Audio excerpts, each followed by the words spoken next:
I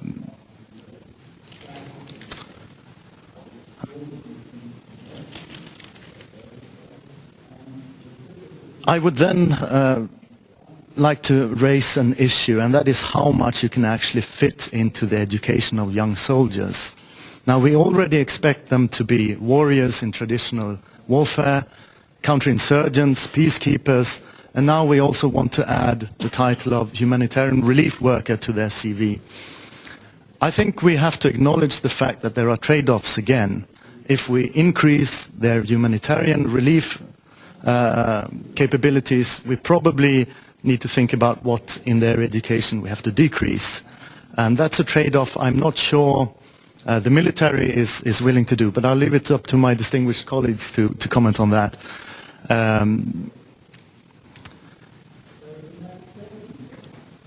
A third thing that can be improved are the institutional operating procedures. Now, we have the assets, we have the actors, we also need the command and control in order to lead these actors towards mutual aims. And civil military operations are not always that easy. Unity of command is something that is stressed in military organizations in order to ensure effectiveness. That is difficult when there's both civilian and military actors.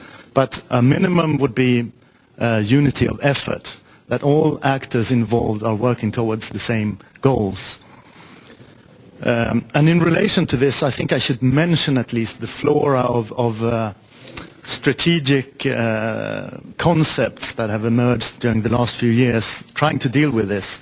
We have the comprehensive approach within the European Union, integrated missions within the UN system, 3D approaches, whole of government approaches. There are a number of names for these types of attempts to better coordinate and cooperate civilian and military actors in the field.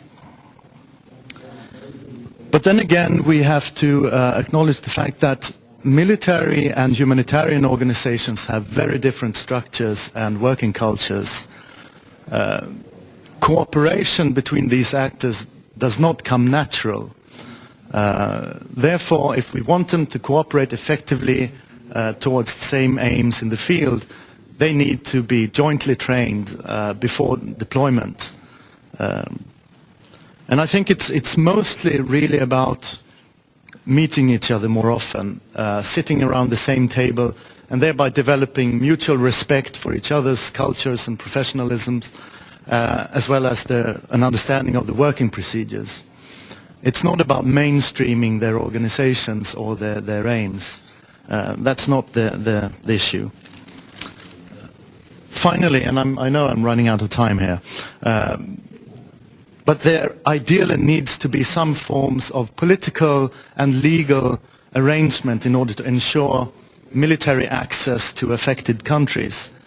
The danger of institutionalizing military involvement in humanitarian operations is that for political reasons they might suddenly be unavailable.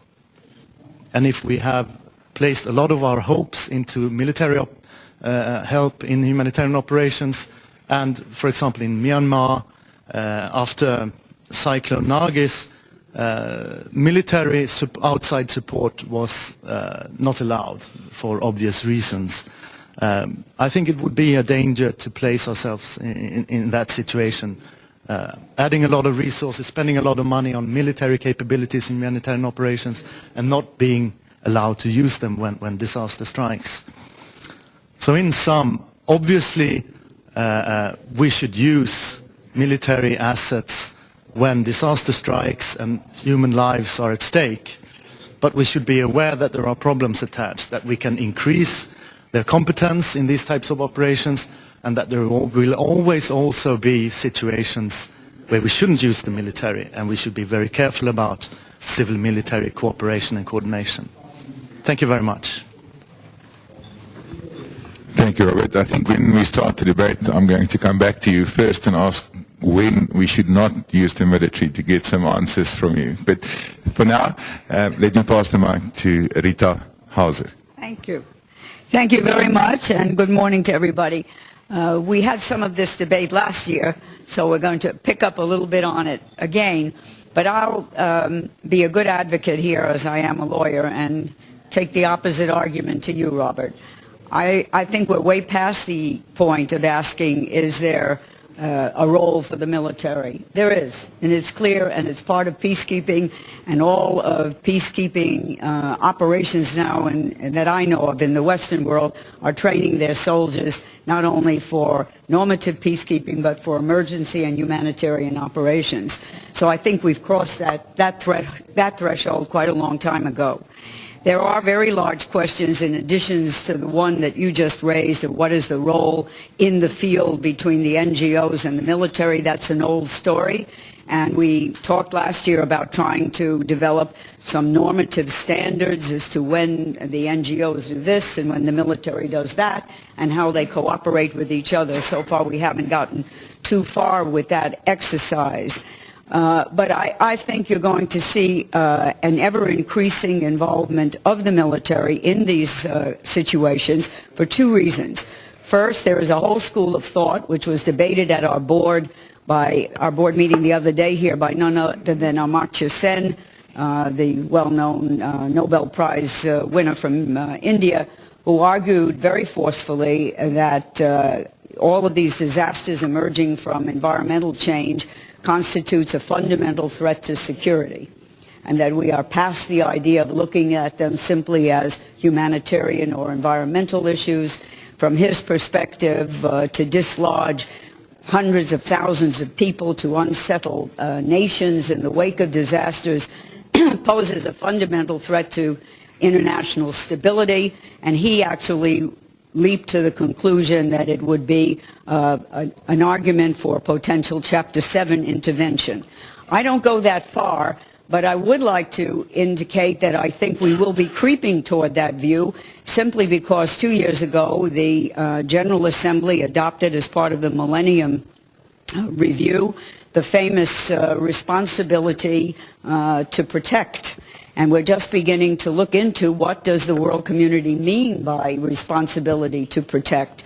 In Vienna just a week ago, IPI, my organization, with the cooperation of the Austrians, sponsored a 2-day plus seminar on what is the meaning of responsibility to protect, what is that, how does that engage nations when there is a grave crisis, whether it is one of a political making or one of humanitarian origins.